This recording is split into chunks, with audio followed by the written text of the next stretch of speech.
Alors bonjour, dans cette vidéo je vais vous parler de GIMP et je vais utiliser les fonctions vraiment les plus basiques de GIMP. Donc pour lancer GIMP, c'est démarrer le bouton en bas à gauche, vous cliquez sur tous les programmes ou toutes les applications juste ici au-dessus. Vous choisissez GIMP dans la liste, voilà, cliquez ici. Il lance GIMP, ça peut prendre un petit peu de temps, surtout si vous n'avez pas, si vous venez de démarrer votre ordinateur.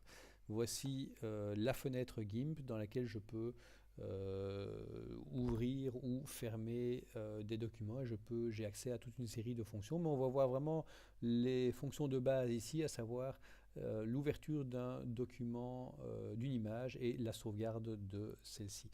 Alors première chose, il me faut une image. Je réduis donc ma fenêtre GIMP que je peux restaurer en cliquant sur le bouton qui représente GIMP ici dans ma barre des tâches en dessous, mais pour le moment on va le laisser en veille. Je vais aller chercher une image sur internet, donc je lance Google. Je vais lancer une recherche sur Google sur par exemple le Mont Blanc, comme ceci. Voilà, et je clique sur image et me voici maintenant avec une image sur le Mont Blanc. Je clique sur la photo ici, je fais afficher l'image et c'est ce qui va me permettre d'avoir vraiment uniquement l'image affichée. Je vais cliquer avec le bouton droit de la souris et je clique sur enregistrer l'image sous. Je vais l'enregistrer sur mon bureau. Je vais choisir desktop ici. Si vous avez le mot bureau, c'est très bon aussi, c'est la même chose. Et je vais l'appeler Mont Blanc, comme ceci. J'enregistre. Voilà, et maintenant en principe cette vidéo doit se retrouver, voilà, cette image doit se retrouver ici. Donc comment l'ouvrir à partir de GIMP? Eh bien je vais sur fichier, je clique sur ouvrir, je choisis ici dans la marge de gauche mon bureau et je retrouve mon fichier Mont Blanc qui se trouve ici. Je peux maintenant ouvrir le document. Alors on va pas voir encore les modifications, ça ce sera l'objet d'une autre vidéo, mais ce qu'on va voir ici maintenant c'est la sauvegarde du document. Alors pour sauvegarder un document, d'abord je dois avoir fait une petite modification dessus. Donc je vais prendre un crayon ou un pinceau comme ceci, je vais faire une petite modification, comme ça il va me permettre de pouvoir faire une modification de l'image, un enregistrement de ce qui a été modifié, sinon il ne me permet pas d'avoir accès à cette fonction.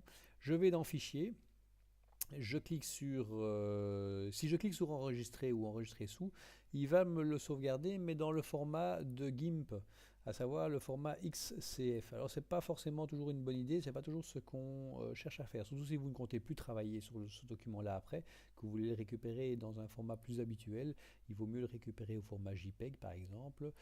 Dans ce cas-là, vous devez faire une exportation, et vous devez donc aller dans Fichier et exporter ici, Export As. Je clique sur exporter et à ce moment-là, maintenant, il me propose le format JPG.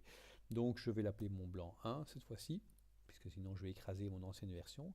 Et je clique sur exporter ici. Donc, je suis toujours bien sur le bureau. Si je n'y suis pas, je peux cliquer ici évidemment. Je clique sur exporter.